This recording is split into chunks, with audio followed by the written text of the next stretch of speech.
So welcome to part one of my journey through life after spending £20,000 with DJI. Inspired 2, cinematography, camera, X7 Zenmuse or Zenmuse X7 camera set or kit, you should call it. Now I've got the Phantom 2 right here and I've also got the Inspired 2 here. But I want to talk about my little bit of my background. So my background is a cinematographer, a filmmaker, DOP or DP, so director of photography, editor, so I can edit videos, I can do motion graphics and stuff like that, and I can also do a bit of like coding and stuff, a little bit of a hidden talent there.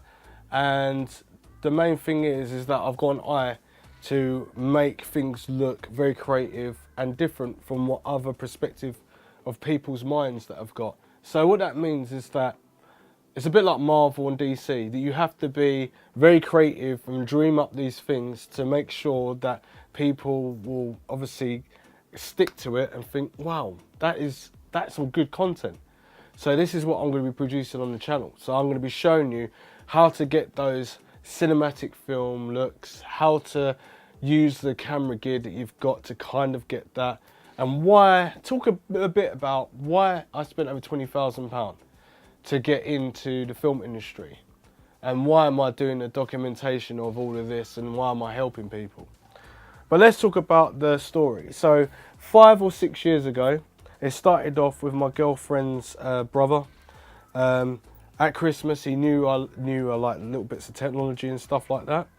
And he ended up getting me a Hudson, I think it's a Hudson. And it all started from there, of how I got my sort of cinematography background on one side for the skies. So what it was, it's had a camera, I think it's like 0.9 or 1.3 megapixel camera. Absolutely great. When you've like 5 or 6 years ago, for a little quadcopter like this with little flashing lights and stuff like that. So I got this and I didn't realise I was getting anything from him for Christmas, but then I ended up getting it from him from Christmas and I was like, wow, this is awesome. Where'd you get this from? And it kind of stuck with me then. So I started off with this quadcopter, which is a Hudson one. Then I moved over to this one, which has got an FPV, so first person view. And this is kind of like the same sort of technology as that one, but this one had like a screen built into the actual remote and had a little bit of a further distance that you can go with. But technically, when you flew it, I don't know, where's the controller? So this is not the controller. I've lost like near enough all my controllers for these things. So you would start it the same like you do with DJI. So you put both like controller knobs down there. And then it will start spinning the wings, and then you'll go up, and then you'll try and hold it there, and outside or indoors it will go up or it will go down, depending. And it was really hard, so you have to keep moving your thumb up and down to make sure you can try and get it as stable as possible, because it's got no stability. So if you go up and you want it to hold up, it will just carry on going up and carry on going down. So that was the annoying thing about that. But it had this stonking big like controller, and it had these batteries, and it only lasted for about, might have been about 10 to 15 minutes. It had about 6 to 8 batteries, double A's, and that was it. It was dead after that. I don't even know where the box is. But I don't know where the controller is or anything like that, so it's a bit annoying. It's somewhere probably in here, and then I can find it. But anyway, I like technology. So me liking technology is another thing that's brought me into closer with electronics. And when I was younger, they had like these like string things you stuck to the ceiling, and had like a little blade, and then it will spin around like this, vroom, vroom, and it got faster and faster and faster. And I used to put sellotape on the top, and where I put sellotape on the top, it literally fell off after about half hours of play, and plus the batteries didn't last too long then either. As you can see, I've literally lost a blade as well, so I don't know where that is, but that's only about 89p to obviously put back on, so I'll do that. But anyway, on with the story. So I've got that, and that's when I was younger. And then obviously at Christmas I got my first quadcopter. Then I moved on to this because Hubson sent me this one over with the FPV controller with the screen, and they had 2 different versions of it. And then after that, I got the Phantom 2. There was a Phantom 1 out, and then I ended up getting the Phantom 2. So I spent about £1,500 on the Phantom 2 and the GoPro and the gimbal, probably a little bit more than that. And as you can see, it's completely battered and it has fallen out the sky.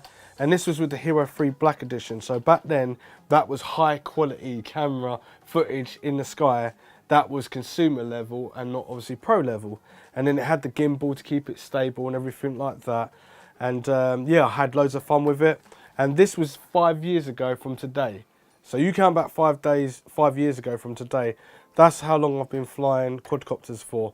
But I still class myself as a hobbyist because I never got the license to obviously fly with this. Because when I got this, there was no such thing as a license for it. It was all more like a permit or something like that. So I love DJI products and everything like that. But as you can see, there's no battery in there because I've lost the battery. The battery's no good anymore. It flew in the sky. There was no redundancy. And I was a bit stupid. I should have discharged it and charged it up and done everything all above board. But I didn't do that. And then what happened is my failures started to happen. So for all the money that I spent, it started dropping out of the sky and landing on concrete. I was flying it near close objects because I really wanted to get really close and get that cinematic view. But at the time, it was just fisheye. So that is a story about that. The story does go on a little bit longer, but I'm not going to talk too much about it because it's too long as a story, but I'll probably mention it in another video. But anyway, the controller is so different compared to what I've got now, which is you just keep upgrading. So after, I'll come back to that in 1 second. So after the Phantom 2, I have got these. And these are like the nano versions, and you've got a nano controller, but it's still the same thing. You start it up by pushing the control knobs down to the corner, and then you start to do the flight, and then it was up, and then it was down, and it wouldn't stay in the same spot. But it was fun, and I learnt this to fly inside the house, all of these. I learnt how to fly all of these in the house. So that was a good thing about learning how to fly this and how to discharge the battery. I started to learn a lot just from these little things. Now to buy these now, I think this is like £40. That one's probably about £80. These are probably about 20. And then we move on to the Parrot. So Parrot sent me this over a few years ago, and I can control this on my phone.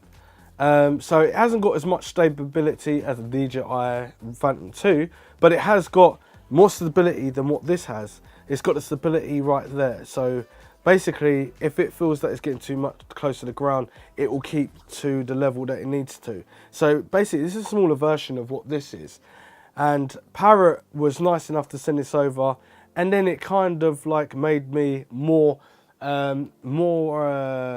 sway to more cinematography even more. Because obviously, this has got a camera on it as well, so you can put a camera on it and connect it all up. It runs on micro USB, and it's got its own battery separate. It's all the technology I like about it. It's got a little cannon, so you can shoot that out and stuff like that. And it's got like these little grippers. And I've done a little video years ago, and you can pick up the sugar cube from like the tea and bring it and drop it into the tea. And that's how I started to learn and practice to be a good quality flyer. Now, as you can see, there's hardly any scratches or any breaks or anything on it because I started to care my products a little bit more than what I did with these. So it meant like I had more control and more visibility on using it through a phone, but I couldn't fly it as far as what I could with these. Now, I learned how to fly these through the wind. So my girlfriend does make me laugh because she always says that you're always talking about the weather, what temperature it is, how wind velocity goes and stuff like that. And now I know why there's a reason for it. Because when you're flying stuff like this, you've got to learn how to fly in the wind and all that sort of stuff. Now, I flew the Phantom 2 when we had a hurricane quite a few years ago, and it was a backlash of it, and it was stable through that. It handled it like nothing. So I've always liked DJI products, even though it did fall out the sky and it did have its own problems and mess up. I just ended up spending over £20,000 because I wanted to move to the next stage. So I know it's not easy to move to the next stage with that kind of money and all that sort of stuff, but when it comes down to it, if you want to get something and do something in life, then you're gonna have to try and do it somehow.